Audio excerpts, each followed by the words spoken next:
Welcome to another episode of Browns Lab. The host of your show, Aaron, and the star over here, Peanut, the Browns fan Labrador.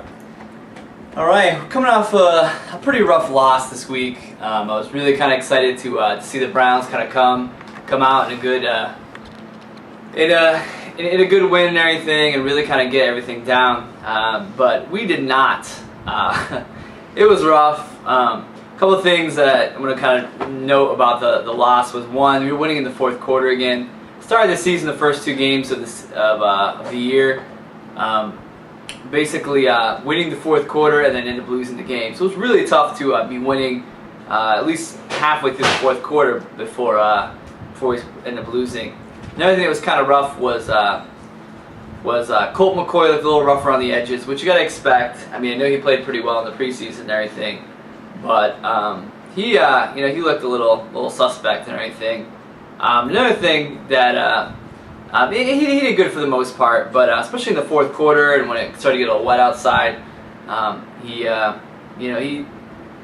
didn't play quite as well as he can, as well as the offensive line, which you got to understand. You got to figure it's going to happen with the amount of injuries they had as well. The other thing was the penalties. It's a huge thing for as many penalties they had, it was crazy.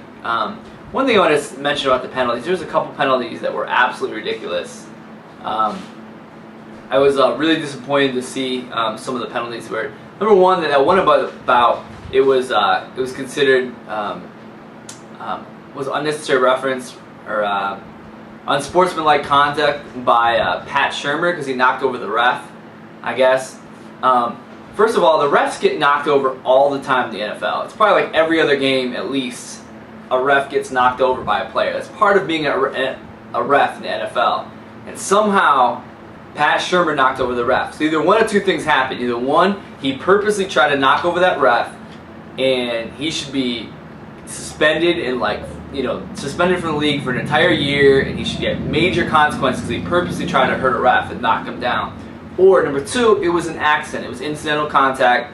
It was an accident, and they shouldn't have got a penalty at all. So why on earth, God only knows why they got a penalty for that when the refs get knocked down all the time. So whatever, so we get a penalty for that, which is kind of ridiculous. And the other thing was obviously that defensive meltdown at the end. And not even talking about the Cedric Benson run. They ran like 40 yards, like wide open. I'm talking about the play everybody's talking about where the offensive came and the Cincinnati offense came real quick.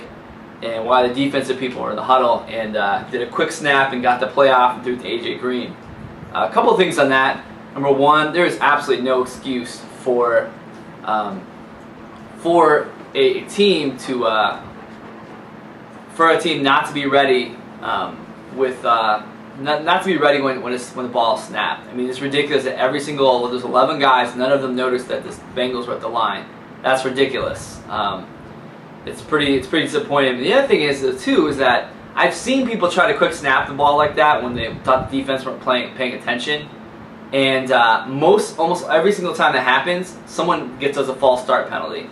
So it's really hard to believe that every single one of those Bengals players, especially how not very good the Bengals offense did before that time, were down and set and ready at that second when it was time to go. So it's pretty hard to believe that they were ready. And none of them were false start. Honestly, I think the rest were just kind of like, wow, are the Browns defense still in the huddle? Well, they should have got out of the huddle, shame on them. I feel like the refs were just kind of like not even paying attention to the Bengals lining up because they were just so mesmerized that the Browns were still in defensive huddle and everything. So it was tough, but being an optimist and Browns fan and everything, there were some good things that came from that. Couple positives. The second quarter offense was phenomenal. I mean, if we could play like we did in the second quarter, the entire game, they would just be fantastic. Man, they really played well. They really looked sharp, moving the ball great, running decent. It was great. The other thing that was really good to see was the defense. The defense played really good for the majority of the games. That one meltdown, and then of course the Cedric Benson run at the end. But man, they played good. Joe Hayden had like 5 or 6 pass deflections, and he looked like he probably could have intercepted maybe one of those. But he played great coverage and everything. The other thing, Jabal Sheard and Phil Taylor, man, it was awesome to see them come together and come together, laugh, and get a treat for Peanut here. Make sure he comes back at the end of the program. I think he's like wandering around the house now. So, anyways, those stars are kind of hard to work with sometimes. They're kind of divas sometimes, but what are you gonna do? He's still a cool guy. But Jabaal Sheard and Phil Taylor, they played really good. They had a nice hit on Andy Dalton to knock him out of the game. They hit him hard. And it was crazy. Andy Dalton didn't come back. And then DeQuell Jackson played phenomenal. I don't know if you ever. I know he kind of with losing the game and everything, kind of don't really think about that. But DeQuell Jackson had 11 tackles. 11. Okay. This is the same guy that when the last year he was completely healthy for the Browns. He actually led the league, the NFL, in tackles. Of course, it helps to be on the field as much as he did that year. But nonetheless, and he also had 2 sacks last game. So he was really cool to see him back and everything. He's been out the last 2 years of injury. The other positive that we can look forward as Browns fan is our schedule again. Our schedule is pretty easy.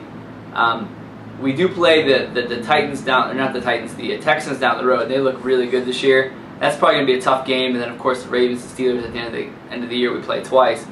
But our next 3 games before the bye week, the break week, are the Colts, who look terrible without Peyton Manning. They lost. The Titans and the Dolphins. All 3 of those teams lost.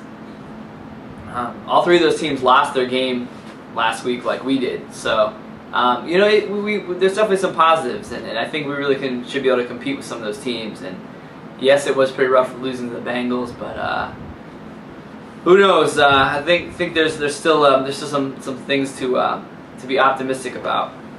All right, and we're gonna end the show with a mailbag. It's a question from Gary in Washington, PA.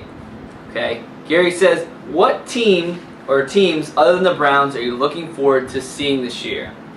All right, that's a good question. I like a lot of teams. It was really cool to see the Packers play well. I do like the Packers a lot, and I owe them one for tearing up the Steelers and everything, So I owe them one for taking it to the Steelers, So I like Aaron Rodgers and the defense and Charles Woodson, AJ Hawk, and I can't even think of the guy with the long hair. That's awesome. But anyways, you know who I'm talking about. Him, and I really like the Packers, and I like the Eagles a lot. Okay, I'm not the hugest Michael Vick fan. I mean, he's cool. It's amazing that he knows how to throw now. He was always an incredible runner back in the day, but he never could throw, and it's crazy now he actually can throw it well. I like Deshaun Jackson. I think he's very talented. I like Andy Reid. The Eagles have been a big team that I like the most. So probably the Packers and the Eagles are probably some of my very favorite. So, all right. So if you'd like to have your question featured in the next Browns Lab and listen to our cool music and everything, you can listen to go to brownslab@yahoo.com, and you can email a question. And also, if you want to get a shout out on the show, sign up to be a YouTube subscription to the Browns Lab, and you'll have it. So from Aaron and Peanut, he's gonna come on over here. I got a treat from him. Come on.